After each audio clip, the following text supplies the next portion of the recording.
So, welcome to the warm-up sequences for your yoga practice. So, our warm-up sequence is going to be Pavamuktarasana sequence number 1, which is to open and create movement into each of the joints sequentially.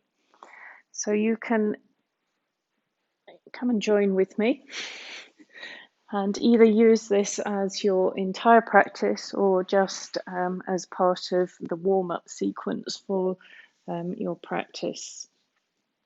So we're going to come down to the ground. Maybe your knees bend or the legs out flat. It's entirely up to you. You might find that you would like to have a block underneath your head. If you find that your chin lifts up when the head comes down to the floor, so you find there's a shortening through into the neck. So if you place the block or a book underneath your head, you've got nice length into the nape of the neck. So the first movement that we're going to do is we're going to bring the right knee in towards the chest and just find the weight of the spine dropping into the floor. So we work into our right ankle and we're working into a nice ankle rotation. So the big toe is creating a nice round circle. And I want you to really work with that articulation. So very often as we move around in one direction, we probably miss out where it feels a little bit stiff in movement. So we're going to do this movement 12 times in one direction and then 12 times in the other direction. So as you're moving your foot, I want you to really imagine that articulation all the way into that ankle joint.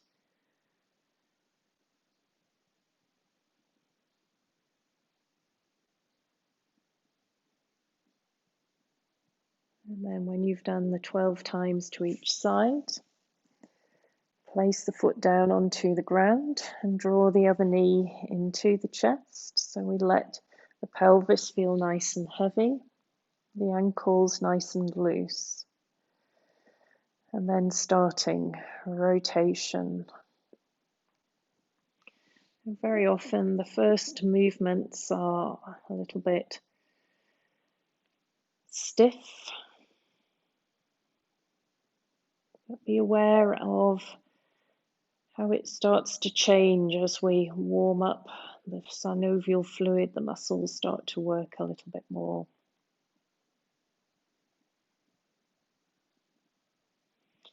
So just keeping your awareness in that movement into the ankle joint.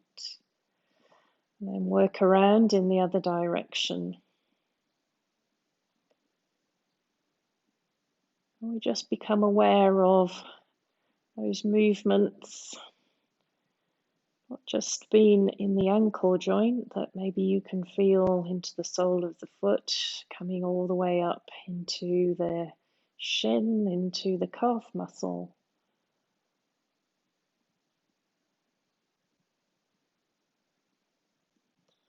Okay, so 12 times on that side. So both feet touch to the ground and feel that space into the sole of the foot and maybe a little bit more warmth in the foot. So back to the first side. And you're going to push the heel away and spread the toes out. And then reach your toes and stretch into the top of the ankles.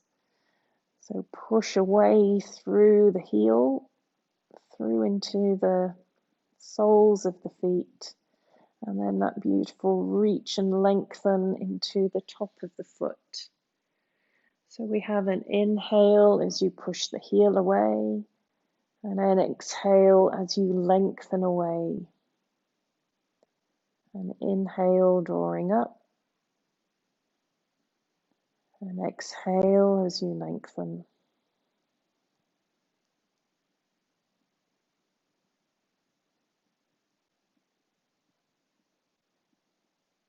One more time.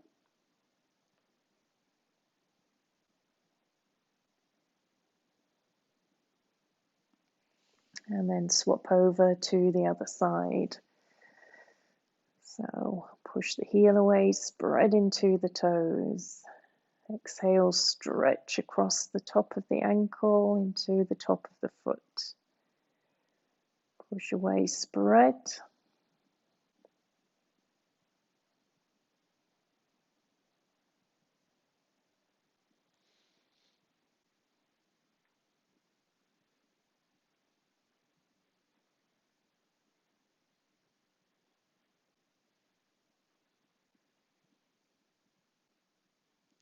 And the last time, find that point.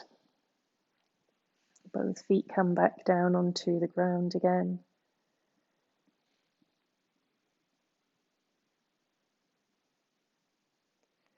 Right knee again into the chest, and you're going to curl your toes and then spread them out, and then curl your toes. I find that if I curl my toes before I've worked into the ankles, I usually end up getting cramp into them. So traditionally you would start at the toe joints and then work into the ankle joints, but I've found it reduces the likelihood of cramp if we work this way round. But maybe if I did more of it the other way round, I wouldn't get cramp in the first place. So spread out into all of those toes and really try and visualize all that space in between each of those toes. Little rays of sunshine and that curl and draw in, really seeing if you can include your little toe in that curl in.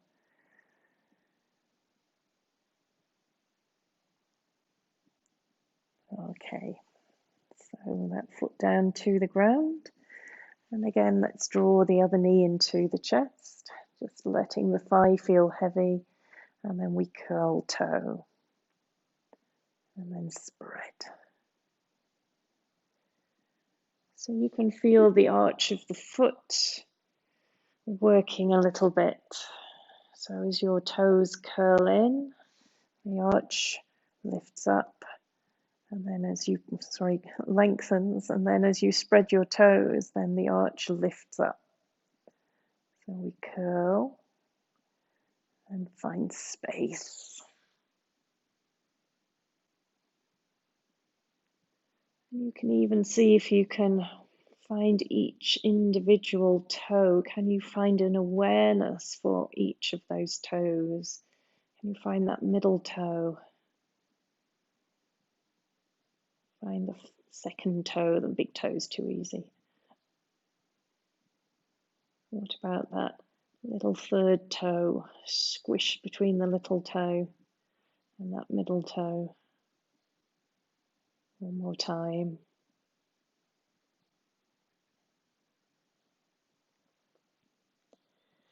So we've worked all of these lovely joints through between the toes, on through into the toes, coming into the foot, into the arch, into the ankle. So the next joint is going to be our knee joint. So right knee again into the chest and letting the knee feel nice and soft. And we're just wanting to open out into the back of the knee joint. So you might find that the hamstrings feel a little bit tight, so it's you're not going to get a full extension. So we're just going to encourage that free movement of the leg. So just going to whichever point feels comfortable for you.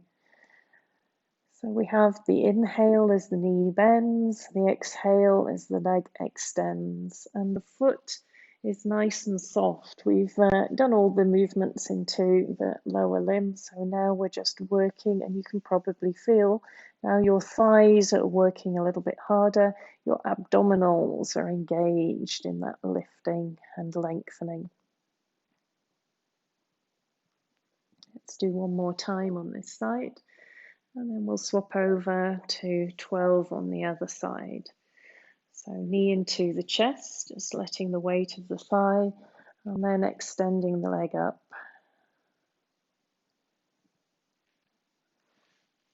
So I've got some nice crunchy sounds going on, and gradually they start to ease as we find that nice fluid.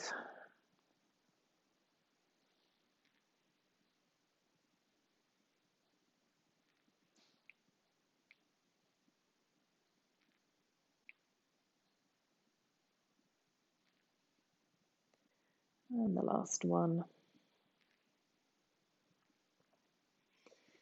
Next joint coming into the hips. So we're going to think of this bone here from the knee coming into the hip. And we're going to circle that bone directly into the hip joint. So I'm not using my hip muscles to do the movement. I'm using my arms to guide the top of the leg into the hip. I'm just creating a nice little circle around. So the least amount of effort that you take into your buttocks, into the thighs, the more effective the movement's going to be.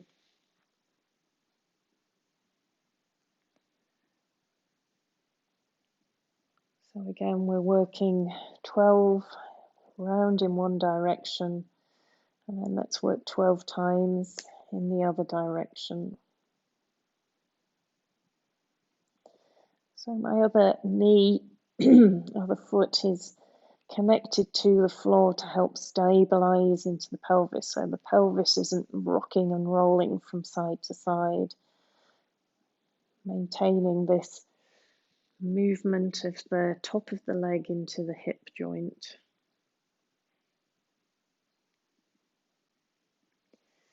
Let's place that foot to the ground, the other knee into the chest, and then start. Now the movement might be a little bit smaller to start off with, and then gradually increasing the range of movement, but not losing the quality of movement by making it become too big. And then round in the other direction. So sometimes you might find there's a little bit of a click in one direction. And just see if you can reorganize where you're moving the leg in the joint. And you might find that that click goes.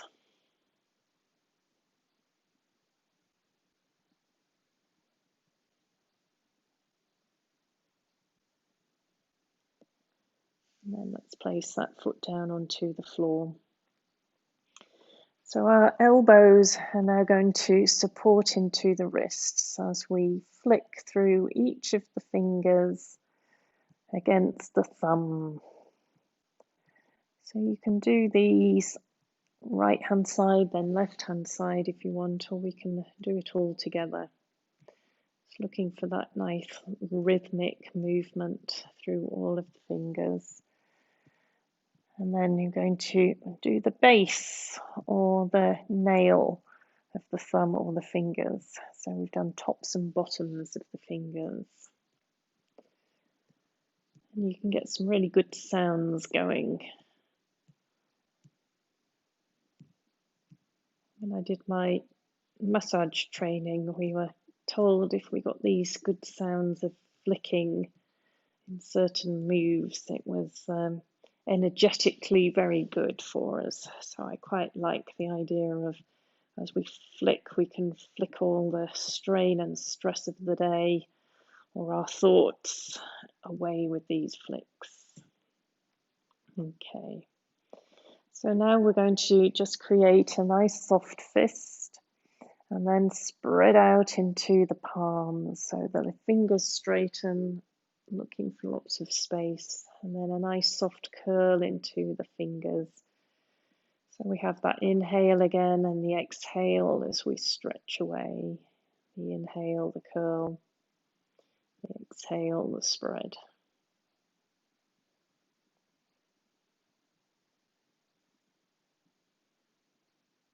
Last time.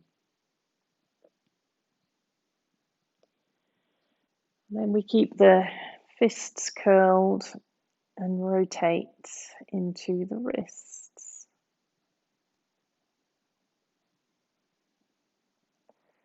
So again, the wrists are very easy for the awareness to move away from the fullest range. So you might be aware that maybe your right hand is going, oh, this is dead easy if you're right-handed, but you actually look at it and you see that you don't fully articulate into it.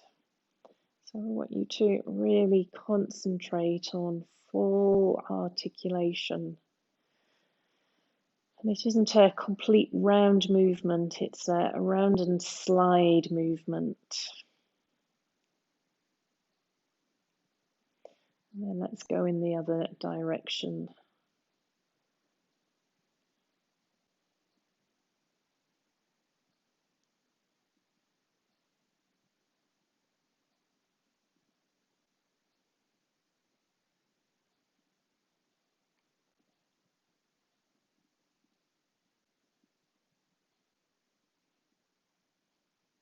And the last one. So the next movement that we're going to do is you're going to push your palms up towards the ceiling and then push your fingers towards the ceiling. So working at the wrist joint.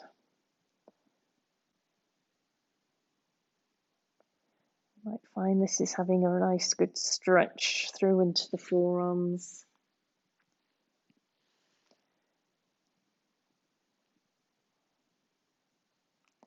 Like paddles.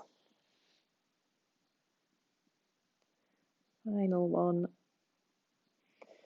Fingertips are now going to come to the shoulders and the elbows are lifting on top of the shoulders.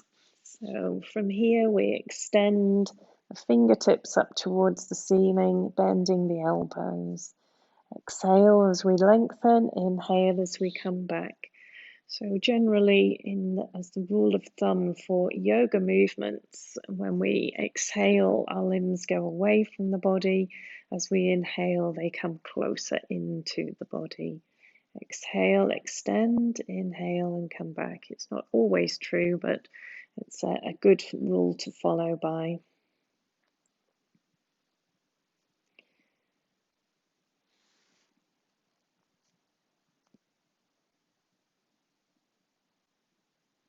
And then our final movement, fingers coming onto the shoulders, and the elbows are going to open out and wide and lift back up towards the ceiling. So we open all the way through into the shoulder joint.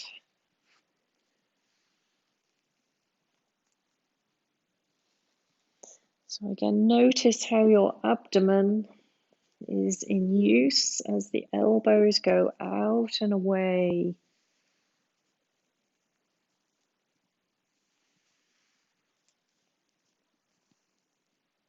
And then as the elbows draw in, you've got that core strength helping you bring the elbows in.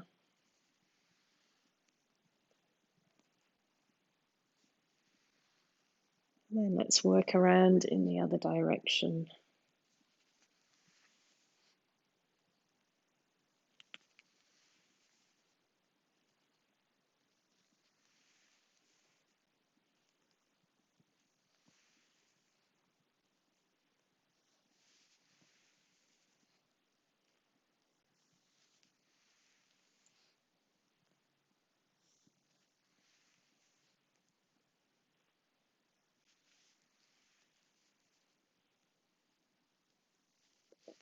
And then let's bring the arms down, lengthen the legs away.